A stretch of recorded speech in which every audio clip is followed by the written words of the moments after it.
నమస్తే, నేను మీ కిషోర్. యంగవర్ వారు సమర్పిస్తున్న ఈనాటి విశ్వరూపానికి స్వాగతం. మన వేదాల్లో మంత్రపుష్పం అనే ఓ అతి పురాతన మంత్రం ఉంది. వేల ఏళ్ల నాటి ఆ మంత్రంలో ఋషులు తాము ఏం దర్శించారో దాన్ని తెలియజేస్తారు. బ్రహ్మ, విష్ణు, మహేశ్వరుడు, శక్తి లేక కొత్త కొత్త మతాలు తీసుకొచ్చే సరికొత్త దేవులు ఎవరైనా సరే ఎక్కడుంటారో ఎలా ఉంటారో స్పష్టంగా చెబుతుంది ఆ మంత్రం. మన హృదయంలో ఓ అద్భుతమైన వెలుగు రూపంలో ఉంటుందట. సకల సృష్టికి మూలమైన ఆది కారణం.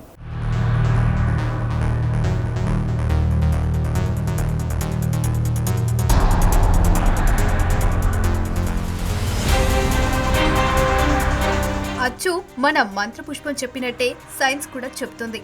కానీ ఈ సృష్టికి మూలం మన హృదయంలో కాకుండా ఎక్కడో ఉండేదని అస్పష్టంగా చెప్తుంది ఆధునిక శాస్త్రం. ఈ విధంగా మిరుమిట్లు గొల్పే ఆ చిరువెలుగే అణువు కన్నా సూక్ష్మమైంది. అందులోనే మన ఈ సృష్టి సర్వం నిబిడీకృతమైపోయి ఉండేది. ఇంతకీ అదేంటి, ఎందుకుండేది, చివరకు ఏ కారణం చేత బద్దలైంది ఏమీ తెలియదు ఈనాటి విజ్ఞాన శాస్త్రానికి. కానీ శాస్త్రవేత్తలు ఒప్పుకునేది మాత్రం ఆ ఆది అస్తిత్వం హఠాత్తుగా బద్దలైందని. ఎంత హఠాత్తుగా అంటే అణువు కన్నా సూక్ష్మమైందని ఆ ఆది రహస్యం. క్షణం కన్నా తక్కువ కాలంలోనే మహావిశ్వంగా వ్యాప్తి చెందింది, చెందుతూనే ఉంది. సృష్టికి కారణమైన ఆనాటి ఆ తొలి విస్ఫోటనమే బిగ్ బ్యాంగ్.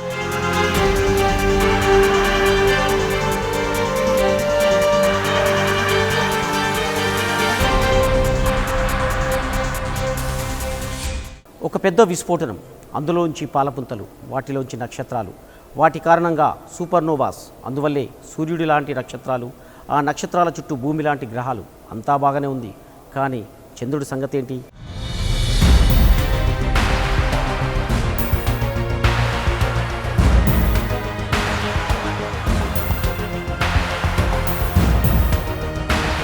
చందమామ రావే జాబిలి రావే అని మనం ఇప్పటికీ పిలుస్తూనే ఉంటాం. కానీ చందమామ రానిరాడు.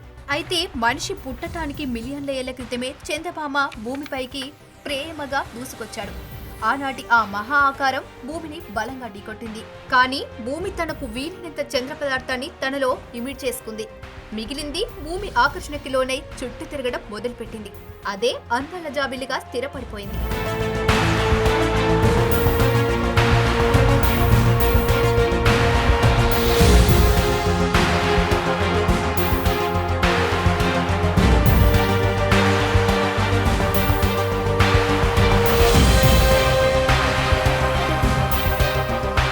చంద్రుని వల్లే భూమి పరిభ్రమణ వేగం గణనీయంగా తగ్గింది.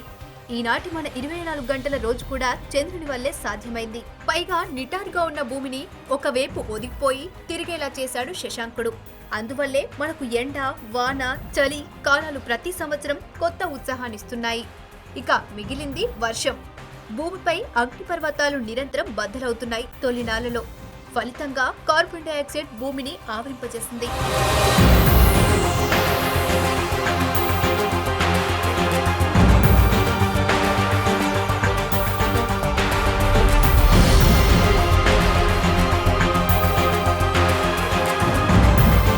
గాల్లోని తేమ కార్బన్ డైఆక్సైడ్ ను ఛేదించుకుని బయటకు వెళ్లలేకపోయింది. చేసేది లేక మళ్లీ కిందికు జాలువారింది. అదే తొలి వర్షం. కొన్ని మిలియన్ల సంవత్సరాలు కురిసిన ఆ మొట్టమొదటి జడివాన చివరకు సముద్రాలకి జన్మనిచ్చింది. మరి సముద్రం అంటే ఏమిటి? సముద్రం అంటే జీవం. దాని నీళ్లలోనే తొలి DNA రూపుదాల్చింది. ఆక్సిజన్, హైడ్రోజన్ లాంటి 5 ప్రధాన జీవ సాధనాలు సముద్ర గర్భంలో ఒక చోట చేరాయి. భూమిపై జరిగిన తొలి సంగమం అదే. దాని ఫలితం DNA. ఈ DNAతోనే అత్యంత పురాతన బ్యాక్టీరియా జన్మనిచ్చింది. మైక్రోబ్ సముద్రాన్ని ఆక్రమించాయి. అంతేకాదు, సముద్రపు ఆవలి ప్రపంచానికి అత్యంత ముఖ్యమైన విసర్జితాన్ని వరప్రదానం చేసింది. దాని పేరే ఆక్సిజన్.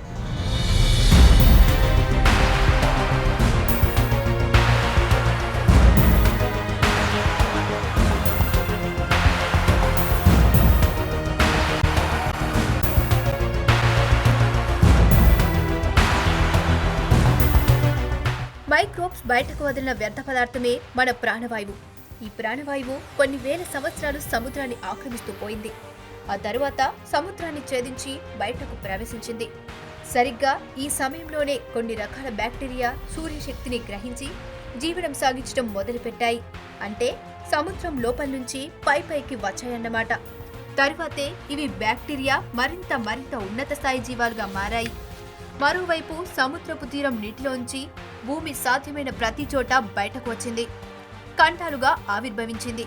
సరిగా ఇప్పుడే భూమిపై జీవానికి స్వర్ణయుగం ప్రారంభమైంది.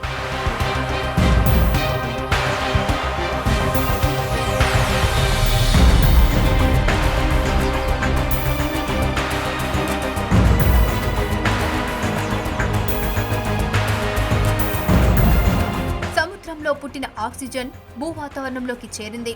క్రమంగా 13% పెరిగిపోయింది. భూమి చుట్టూ ఓజోన్ పొరగా కమ్ముకొచ్చింది. జీవానికి ఇంకేం కావాలి? సముద్రం నుంచి మొట్టమొదట చెట్లు బయటకొచ్చాయి. భూమిపై పచ్చటి తివాచుపరిచి జంతుజాలానికి స్వాగతం పలికాయి.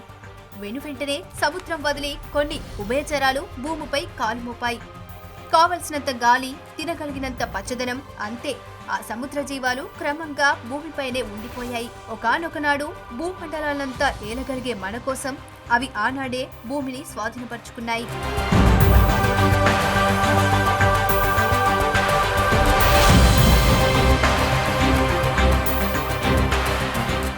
సృష్టి తన జీవాన్ని తన ఇష్టపూర్వకంగానే ఎదగనిస్తుంది, కానీ అంతకంటే తెలివిగా నశింపజేస్తుంది. ప్రణయమే కాదు, ప్రళయం కూడా సృష్టి చేసిన సృష్టే. ఆక్సిజన్ సహాయంతో విశ్వరూపం దాలుస్తున్న జీవానికి అనంత శక్తి అగ్నిపరీక్ష పెట్టింది.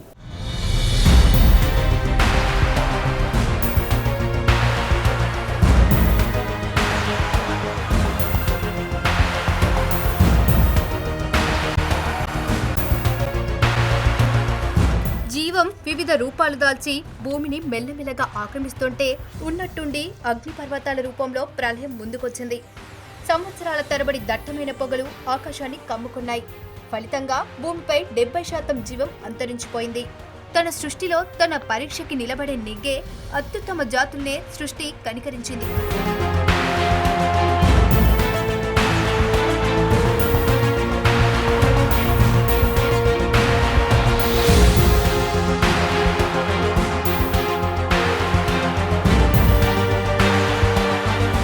కానీ జీవం మరింత ఉధృత రూపం దాల్చింది.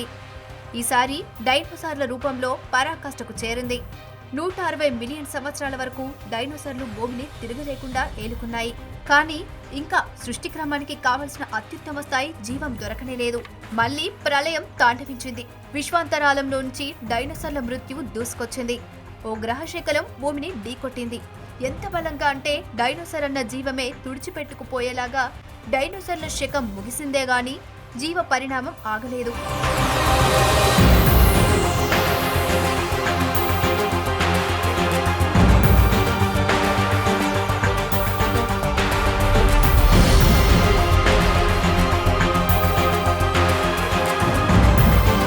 రాక్షస బల్లులు భూమిపై తిరుగుతున్నప్పుడు బిక్కుబిక్కుమంటూ వాటి కాళ్ల మొదల్లో తిరిగిన క్షీరాజాలు అంటే మామూల్స్ ఇప్పుడు భూమికి సర్వాధికారులయ్యాయి. వీటి నుంచే మనం పుట్టాం. ఇంకా మన రాకకు చాలా కాలం ఉన్నప్పటికీ ఈ క్షీరాజాలనుకున్న మనలాంటి కళ్ళు, వేళ్ళు అత్యంత ప్రభావవంతం.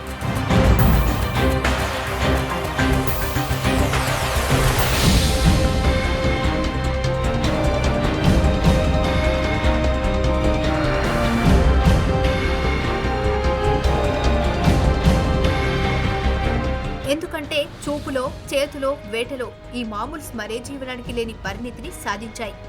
ఓవైపు మామూల్స్ మన రాకకు సాధనలు చేస్తుంటే భూమండలం తన పని తాను చేసుకుపోతుంది. సముద్ర మధ్యమంలో ఒకే ఒక ఖండంగా ఉండేది తొలినాటి ప్రపంచం. దాని పేరు పాంజియా. ఈ సూపర్ కాంటినెంట్ మెల్లగా విడిపోవడం మొదలైంది. ఉత్తర దక్షిణ అమెరికాలు మిగతా ప్రపంచానికి దూరంగా జరిగిపోయాయి. అట్లాంటిక్ మహాసముద్రపు జల ఆగదం ప్రపంచాన్ని రెండుగా చీల్చేసింది. మళ్లీ మనిషి ఆవిర్భవించి సముద్రాన్ని శాసించే వరకు ఈ రెండు ప్రపంచాలు దాదాపు 2 గ్రహాలనంతా విడివిడిగా మిగిలిపోయాయి.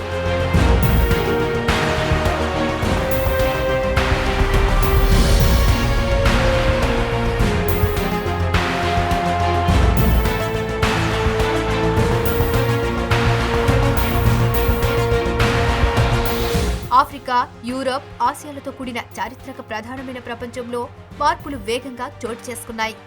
ఉత్తరాఫ్రికాలో సముద్రం లోపల ఒక విధమైన బ్యాక్టీరియా గర్భాంతరాలంలో చచ్చిపడి పేరుకుపోతూ వచ్చింది.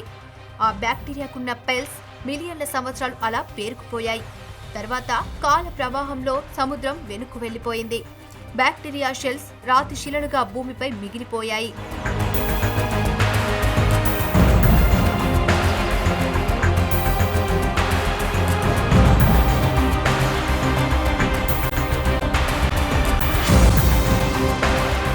ఈ సున్నపురాళ్లే మనిషి తన చరిత్రలో ఘనంగా చెప్పుకునే పిరమిడ్లు కట్టడానికి ఉపయోగించాడు. హిమాలయాలు ఆసియా ఎదపై పొంగుకొచ్చాయి. ఎంత ఉన్నతంగా ఈ హిమశిఖరాలు ఎదిగిపోయాయంటే ఇవి గాలుల్ని అడ్డగించి వాతావరణ మార్పులు తీసుకురాగలిగేలా పరిగణించాయి. అటువైపు ప్రపంచంలో కోలరెడో నది గ్రాండ్ కెనియన్ అగాధాన్ని తొలగించడం ప్రారంభించింది. ఉత్తర దక్షిణ అమెరికాల మధ్య భూమి లింక్ లాగా ఏర్పడింది. ఇది సముద్రపు అలల్ని అడ్డగించి సీజన్స్ కు రీజన్ అయింది. అంతకంటే ముఖ్యంగా భూ వాతావరణం అంతకంతకు తగ్గించి ఐఎస్ఏస్ కు రంగం సిద్ధం చేస్తుంది.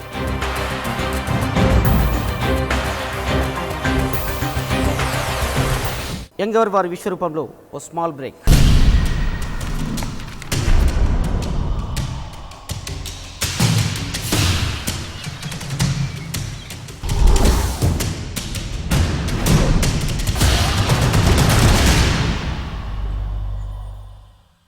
సృష్టి మొదలైన నాటి నుంచి ఇప్పటికీ కోట్లాది సంవత్సరాలు గడిచిపోయాయి. అయినా ఇంకా మనిషి ప్రాదుర్భావం జరగనే లేదు.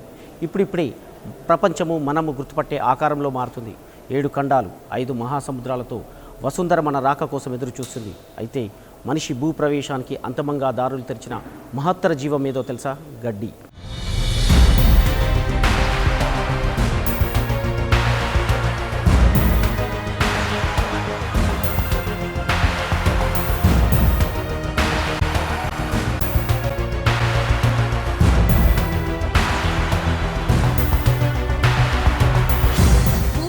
మానవుడు కాలు మోపేందుకు మరొక్క అడుగు దూరంలో ఉన్నప్పుడు గడ్డి మొలిచింది.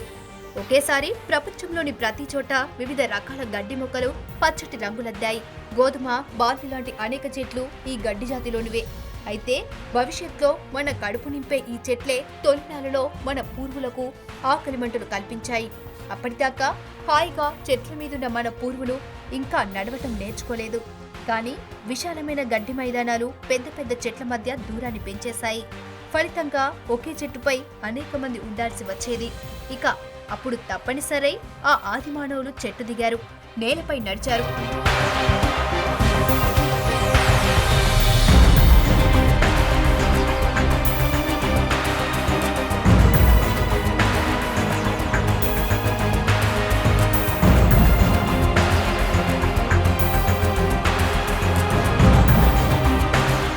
కళ్ళు, వేళ్లు అప్పుడు పూర్తిగా వినియోగానికి వచ్చాయి.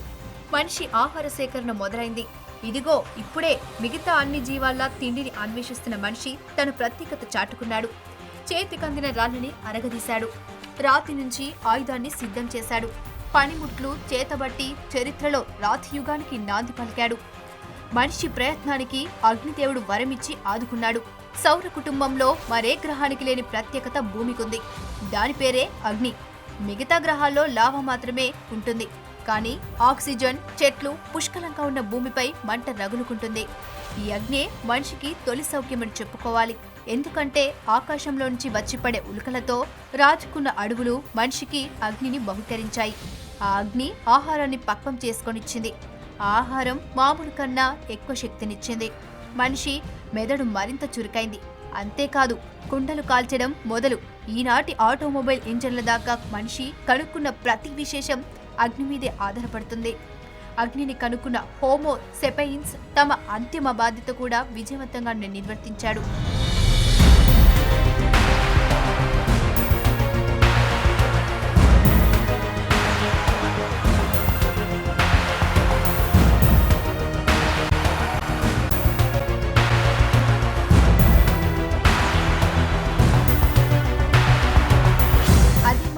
ఈ భూమికి ఉత్తరాధికారులుగా వదిలి వెళ్లటం హోమో సెపైన్స్ నుంచి మనం వచ్చాం.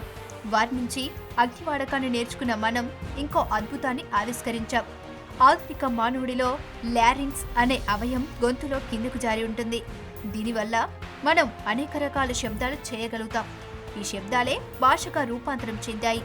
మనిషి తన తొలి సమాచారాన్ని సాటి మనిషికి చేరవేశాడు.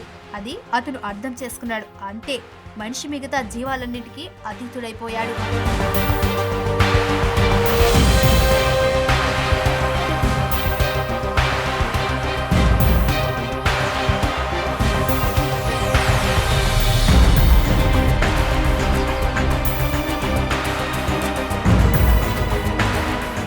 కాలం జరిపే సృష్టి క్రీడలో ప్రళయం ఒక మలుపు. అగ్ని, జలం, వాయువు ఏదైనా ప్రళయం సృష్టించవచ్చు. చివరకు చల్లటి మంచు కూడా మహాప్రళయమై ముంచుకు రావచ్చు. అదే జరిగింది మనిషి ఆవిర్భవించిన తొలినాళ్లలో.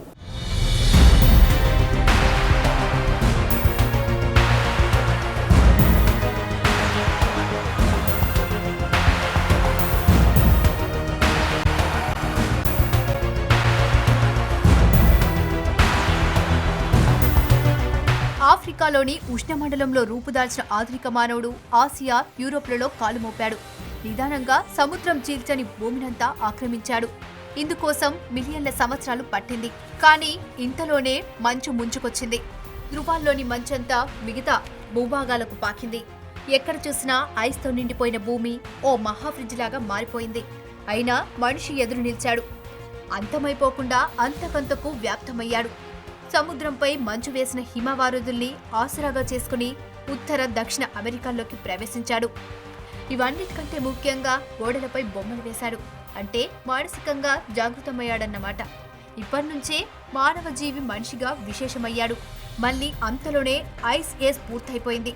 మనిషి ప్రకృతి పెట్టిన హిమ పరీక్షల్లో నెగ్గాడు. కానీ మానవ జాతి మాత్రం అట్లాంటిక్ మహాసముద్రం ఇరువైపుల రెండు ముక్కలైపోయింది.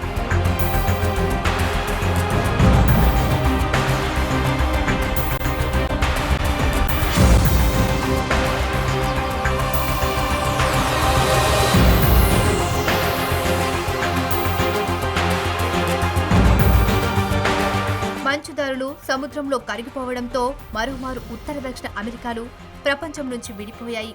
కానీ ఐసేజ్ పోతూ పోతూ భూమి నిండా నదుల్ని, సరస్సుల్ని ఇచ్చి వెళ్ళింది. ఈ నదులే మనిషి తరువాతి అంకానికి కేంద్రాలయ్యాయి. ఈజిప్ట్లోని నైలు నది, ఇరాక్లోని టైగ్రీస్, యూఫ్రేట్స్ నదులు, చైనాలోని ఎల్లో, యాంగ్జీ నదులు, అలాగే మన భరతఖండంలోని సింధు నది తొలి నాగరికతల్ని సేదదీర్చాయి. మరి ముఖ్యంగా మధ్యప్రాచ్యంలో సమశీతోష్ణ స్థితి వల్ల అనేక రకాల చెట్లు, జంతువులు మనిషికి లభించాయి. అందుకే ఇక్కడే మనిషి వ్యవసాయానికి తొలి బీజాలు వేశాడు. మెసొపొటేమియాగా చెప్పబడే ఈ ప్రాంతంలోనే మానవజాతి తొలి నాగరికత వెల్లివిరిసింది. సుమేరుగా చరిత్ర చెప్పే టైగ్రీస్, యూఫ్రేట్స్ నది తీర ప్రాంతాల్లో తొలి పట్టణాలు విరిచాయి. గుర్రం మనిషి నియంత్రణలోకి వచ్చింది. ప్రయాణం వేగవంతమైంది. యుద్ధం మరింత అమానవీయమైంది.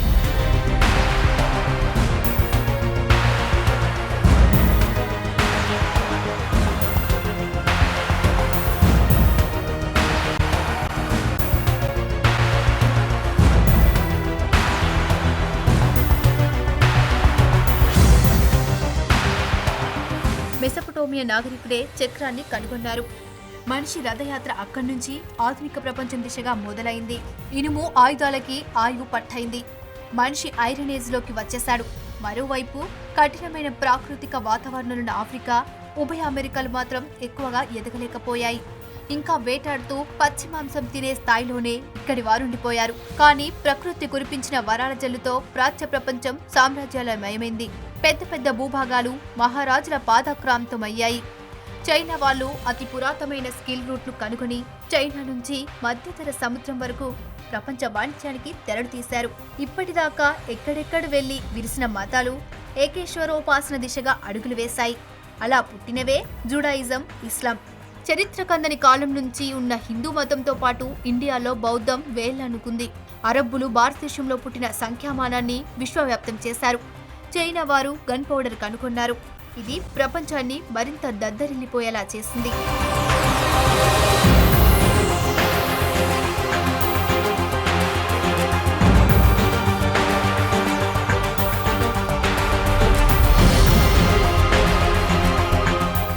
ఆసియా, యూరప్, ఆఫ్రికాలు భూ ఆవిర్భావం నుంచి ఎప్పుడూ విడిపోలేదు.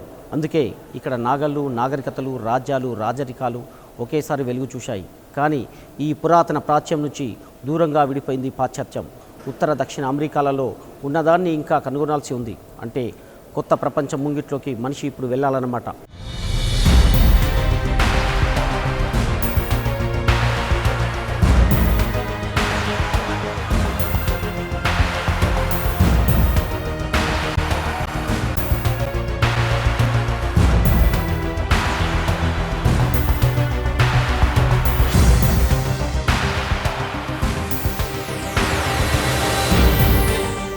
ఆధునిక మానవుని పరమాద్భుత ప్రపంచం ఆవిష్కరణకు సిద్ధమవుతున్న తరుణంలో కొలంబస్ మన ఇండియాను కనుగొనేందుకు నీటిదారి పట్టాడు. కానీ మనల్ని చేరలేదు. ఆయన కనుగొన్న భూమికి అప్పటికింకా పేరలేదు. తరువాతి కాలంలో దాన్నే అందరూ అమెరికా అనటం మొదలుపెట్టారు.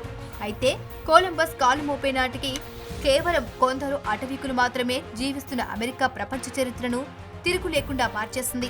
అది ప్రపంచ పటంపైకి వచ్చాక మనిషి గమనమే మారిపోయింది. ప్రపంచం ఒకేసారి రెండింతలైంది. అప్పటిదాకా మనిషి చేసిన ఆవిష్కరణలన్నీ చాలవని చెప్పింది. పారిశ్రామిక విప్లవం కావాలంది.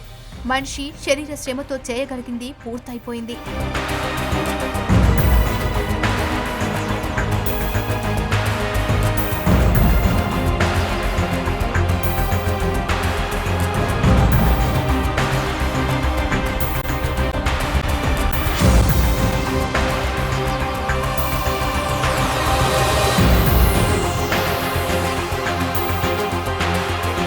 మెదడు చేయాల్సింది మిగిలింది. అప్పుడే ప్రాణం పోసుకుంది బొగ్గుతో నడిచే తొలి యంత్రం. తర్వాతి కాలంలో ఇదే రైలు నడవడానికి పట్టాలు వేసింది. లెక్కలేనని యంత్రాలు మనిషి మెదడులో నుంచి భూమిపైకి వచ్చాయి. అంతే, ఆసియన్లు, ఆఫ్రికన్ల వేల ఏళ్ల నాగరికత కాదని దూసుకుపోయారు యూరోపియన్లు. ఒకానొక స్థాయిలో 80% భూభాగాల్ని వీరికి సంబంధించిన వారే పట్టులో ఉంచుకున్నారు, మన భారతదేశంతో సహా. కానీ మనిషి ఆవిష్కరణలు మనిషి ఉనికే ప్రశ్నార్థకం చేశాయి. మానవ మారణ యుద్ధాలే గత 2000 సంవత్సరాల్లో అంతరించిన మానవజాతి మొత్తం కన్నా 3 ఇంతలు ఎక్కువ ప్రాణ నష్టం కలిగించాయి. యుద్ధాల వేళ అయిన ఈ శతాబ్దం ప్రారంభంలో 1.6 బిలియన్లుగా ఉన్న మానవజాతి ఇప్పుడు 6 బిలియన్లు దాటిపోయింది. అంటే 6 ఇంతలు పెరిగింది. ప్రస్తుతానికి ఈ భూమికి తిరుగులేని వారసుడు మనిషి. కానీ డైనోసార్లు లాంటి అంతమే మానవజీవి చవిచూస్తుందా? ప్రకృతి ప్రకోపం సంగతి తెలియదు గాని మానవ కృపరాధం కావలసినంత జరుగుతుంది. మనుషుల వద్ద ఉన్న అణుబాంబులు ప్రపంచ జనాభాని 600 సార్లు తుదుముట్టించగలవట.